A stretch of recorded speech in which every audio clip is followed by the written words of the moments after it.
আজকে তোমাদের সঙ্গে শেয়ার করব দুনিয়ার সবচেয়ে সহজ উপায়ে দুধ চিতই পিঠের রেসিপি, যেটা বানাতে লাগবে না কোনো চালের গুঁড়ো আর খেতে হবে দারুণ সুস্বাদু। তো এই দুধ চিতই পিঠে বানানোর জন্য প্রথমে একটা মিক্সচার জার নিয়ে নিতে হবে, তারপর একটা কাপের মাপ করে নিয়ে নিতে হবে সুজি। আর এখানে প্যাকেটের সুজি ব্যবহার করেছি, তোমরা যে কোনো সুজি নিতে পারো। এখন এই সুজিটা মিক্সচার জারের মধ্যে নিয়ে নিতে হবে আর ওই কাপের মাপ করে 1 কাপ জল দিয়ে দিতে হবে। জলের পরিবর্তে তোমরা দুধও ব্যবহার করতে পারো। আর ওই 1 চামচ মতো চিনি দিয়ে একদম 1 মিনিট সময় ধরে পেস্ট করে নিয়েছি। একটু সময় নিয়ে পেস্টটা করবে, তাহলে মিশ্রণটা একদমই পারফেক্ট হবে। ঠিক এইরকম ঘন করে মিশ্রণটা রেডি করে নিতে হবে। তারপর 3 থেকে 4 চামচ মতো কোরানো নারকেল দিয়েছি, স্বাদ মতো সামান্য নুন দিয়েছি, আর দিয়ে দিতে হবে 1/2 চামচ বেকিং পাউডার, তার 1/2 চামচ বেকিং সোডা। এখানে baking powder baking soda 1 cup সুজির জন্য মানে হিসাব করে দিয়েছি। তো এখন ভালো করে সমস্ত উপকরণ মিশিয়ে নিয়েছি, মিশ্রণটা একদমই রেডি হয়ে গেছে। চুলোর ওপর কড়াইয়ে জল খুব ভালো করে গরম করে নিয়েছি, আর এই কড়াইয়ের উপর এরকম একটা ফুটো বা ছিদ্র থালা দিয়ে দিতে হবে, আর থালাটিকে তেল ব্রাশ করে নিতে হবে। একটা ব্রাশের সাহায্যে ভালো করে তেল ব্রাশ করে নিয়েছি। এখন মিশ্রণ থেকে অল্প করে একটা হাতার সাহায্যে মিশ্রণটি নিয়ে থালার উপরে দিয়ে দিতে হবে। মানে এখানে চিতই পিঠের সাইজটা যেরকম বড় বা ছোট করতে চাও সেই হিসেব করেই এখানে কিন্তু মিশ্রণটা কম বেশি দিতে হবে।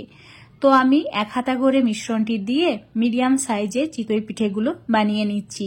আর এই পিঠেটা বানাতে খুবই সহজ, ওই 2 থেকে 3 মিনিট মতো সময় লাগে। ঢাকা দিয়ে দিতে হবে, তারপর চুলোর ফ্লেমটা একদম হাই করে দিতে হবে। 2 মিনিট ওয়েট করব, তারপর চুলোর ফ্লেমটা একদম কমিয়ে দিয়ে ঢাকা খুলে তোমাদের দেখাচ্ছি। দেখো খুব সুন্দরভাবে কুক হয়ে গেছে, আর ভেতরে কোনো রকম কাঁচা ব্যাটার নেই, মানে মিশ্রণ নেই।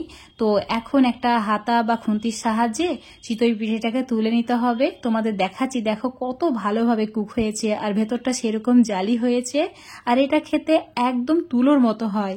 নর্মাল যে চিতই পিঠে তার চেয়ে অনেক বেশি সুস্বাদু, মুখে দিলে একদম মিলিয়ে যায়। তো সবগুলো একইভাবে বানিয়ে নিচ্ছি। তোমরা চাইলে এই চিতই পিঠেগুলো গুড় দিয়েও খেতে পারো। খেজুর গুড় দিয়ে এই চিতই পিঠে খেতে খুবই ভালো লাগে। কিন্তু আজকে যেহেতু দুধ চিতই পিঠে বানাবো, তাই চুলোর উপর একটা ফ্রাইং প্যান নিয়ে তাতে দিয়ে দিচ্ছি 1/2 লিটার দুধ। আর দুধটা খুব ভালো করে গরম করে নিতে হবে, মানে জাল করে নিতে হবে। দুধের মধ্যে দিয়েছি 1টি তেজপাতা, 4টি এলাচকে ফাটিয়ে নিয়ে, আর দিয়েছি 2 চামচ মতো চিনি। চিনির পরিমাণটা একটু কম রেখেছি, তোমরা চাইলে বেশিও দিতে পারো বা গুঁড়ো ব্যবহার করতে পারো। আর কোরানো নারকেল দিয়েছি, কোরানো নারকেলটা দিলে খেতে ভালো লাগে। এবার একটু সময় নিয়ে মিডিয়াম আঁচে দুধটা খুব ভালো করে জাল করে নিতে হবে। 5 থেকে 6 মিনিট মিডিয়াম আঁচে ভালো করে জাল করে নিয়েছি। একটু ঘন হয়ে গেছে, তো এখন এর মধ্যে চিতই পিঠেগুলো দিয়ে দিচ্ছি।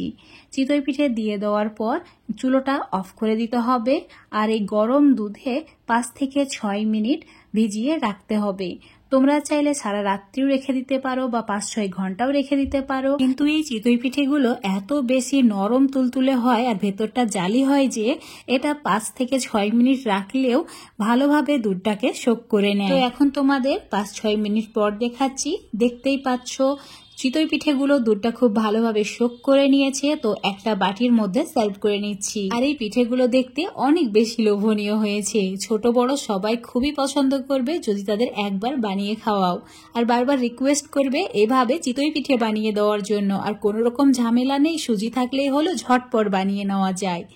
তো আজকের এই দুধ চিতই পিঠে রেসিপিটা যদি তোমাদের ভালো লেগে থাকে অবশ্যই লাইক শেয়ার কমেন্ট করে দেবে। আর ফেসবুক পেজ থেকে দেখলে পেজটিকে ফলো করে নেবে, আর ইউটিউব থেকে দেখলে চ্যানেলটিকে সাবস্ক্রাইব করে রাখবে আরো এরকম সুন্দর সহজ নতুন রেসিপিগুলো পাওয়ার জন্য। তো এখন তোমাদের একটি চিতই পিঠে কেটে দেখিয়ে দেব ভেতরটা কতটা নরম তুলতুলে হয়েছে।